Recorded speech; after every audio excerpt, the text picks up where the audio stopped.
Let's start this video with the craziest shot I've ever seen. A 360 headshot, that's how you win a round in style, my friends. But anyway, welcome to another episode of the Valorant tips and tricks sent by you series. A series where I not only show tricks, but also insane trick shots like that last one. If you know any cool tricks, feel free to submit them in the Lowlander Discord server, because every episode I'm giving away a battle pass to a random submission, so you could be next week's winner. We're also still trying to reach more subscribers than the Ultimate Cat channel, Little Love. So if you like the series and you didn't do it already, feel free to subscribe. With your help, we might be able to do it one day. And now let's start the video. First, let's go to Abyss and talk about this ledge over here. Did you know that you don't have to jump to get on the ledge? Huh? Really? Yes, my friends. You could also just walk forward and press crouch on the last second, and you get on the ledge without jumping. But I understand that some people might think, why even bother? Jumping is way easier. Well, here's the thing. If you master this mechanic, you can actually get on the ledge without making any sound. Just listen.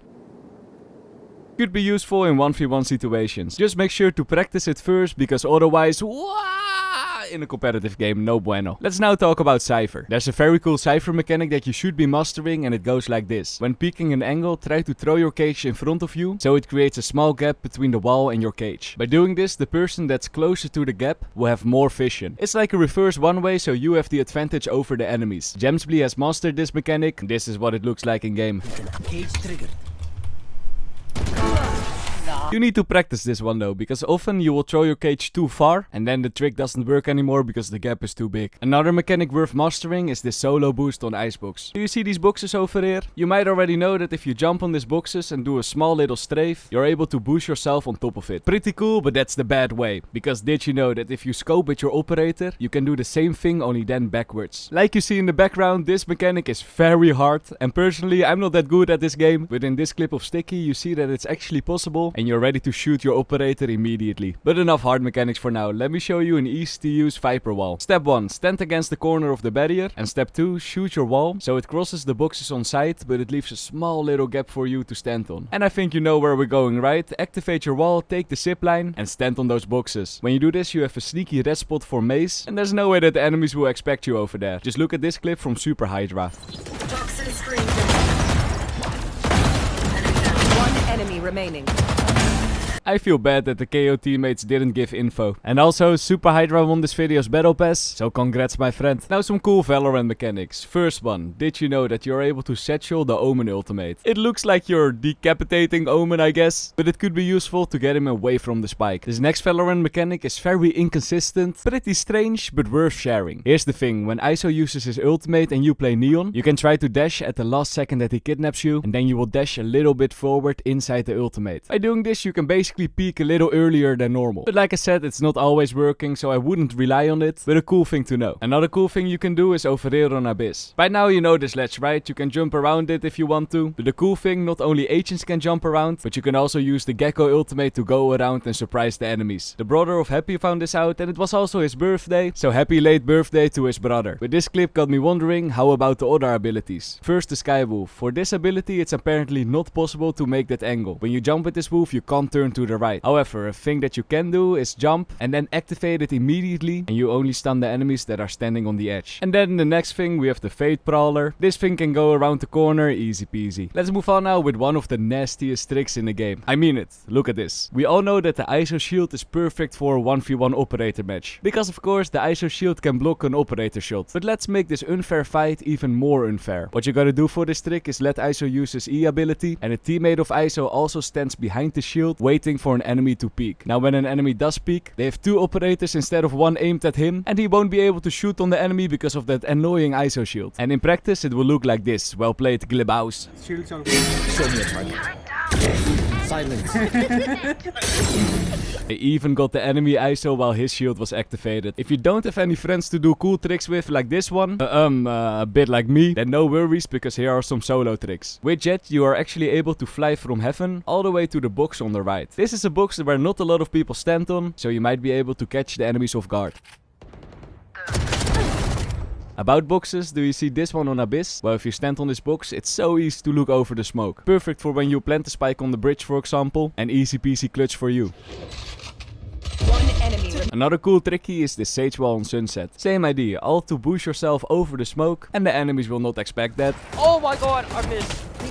You're here. Now let's do a little throwback to last episode, because I've said something wrong about these boxes over here and I want to set it right. For those who missed it, in last episode I've said that you couldn't jump from the right to the left box. But I got a lot of comments of people saying that this is actually not true. You are able to jump from the left to the right. Apparently I'm just not good enough at this game, so I started practicing, did the jump a lot of times, and eventually I was able to jump from the right to the left. So to everyone out there, this is a cool jump you can practice, and who knows, you might even be able to make some kills from this spot. Now cool jet tricky. If you go to the zip lines and you dash with jet, but then quickly attach to the zip line, you will cancel out your dash. It's a fun mechanic, your hand will glitch out a little bit, but is it useful? Well my friends, take a listen.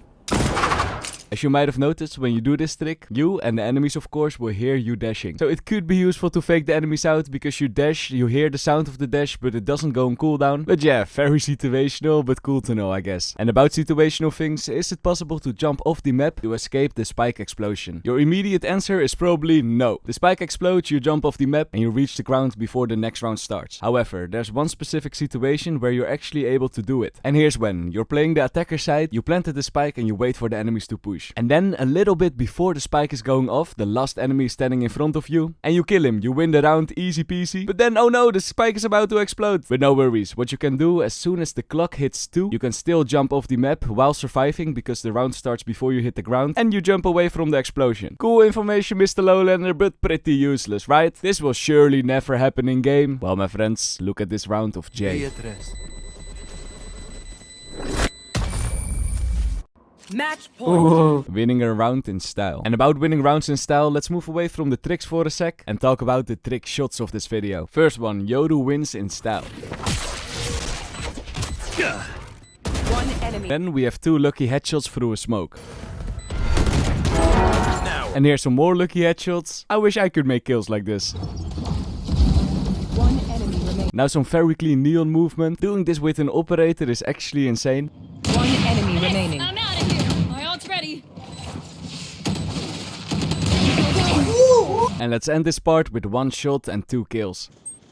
One enemy remaining. Back to the tricks. On bind, if you notice that the enemies are going eco, there's a pretty big chance that there will be a shotgun standing in this corner over here. But no worries, here's a very easy way to kill that player. Simply stand against this line, and then with an high penetrative gun like a Odin, Ares or Guardian, shoot on the left side of the doors. And like you see on the other side, the bullets will go through and easy kills for you. And if you're not sure on what part of the door you need to shoot, you can simply see when the bullets go through and when they don't go through. So a pretty nice spot. And since we're talking about wallbanging on bind, this one is also very simple. Stand on the orb and aim a little bit above the wood over there. Now if you shoot a high penetrative gun, it will also go through the wall to kill the enemies on top of this box. Here's how it looks like in game.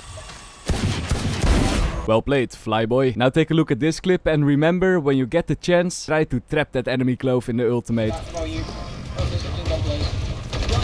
do I always work? I mean, you know. My turn. Let's go to Lotus now for a cool planting spot. When you manage to take C-side, I bet a lot of people will either plant in this corner over here to plant it in the open, or in this corner to plant it safe. Cool spots, but here's another one. When you got C-side, try to plant the spike on the stairs over here. The reason, if you plant it over there and the enemies are defusing, you can actually shoot them from this spot on site. Very nice in those 1v1 situations, and Rain won the round because of this trick. Pick.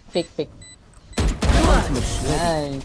Now tricky for the Yoru players out there. On A side abyss, if you want to use your gate crash to the back of site, there's a pretty big chance that your gate crash will fall into the abyss. And that's not very good. But no worry Yoru mains, here's a cool lineup that you can use. First you gotta make sure that the entrance is smoked. You don't want to stand in the open for the enemies of course. Stand against these boxes and aim at the left of the brown line. And it doesn't matter how high you aim. Cast your gate crash, and while we're following it, you got a time to follow the channel and subscribe if you didn't already.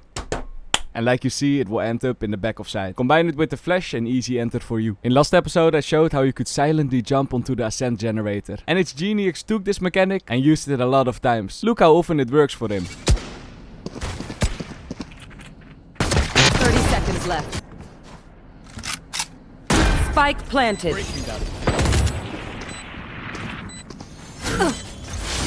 Focusing.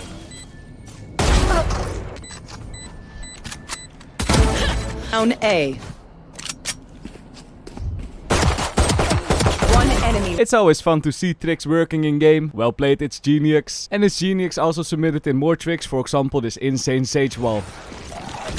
Who's next? Well played, my friend. And this trick was the last trick of this video. Big shout out to everyone who submitted the trick. If you didn't see last episode already, you can click at the top right. I hope you learned something and I see you guys in the next one. Bye bye.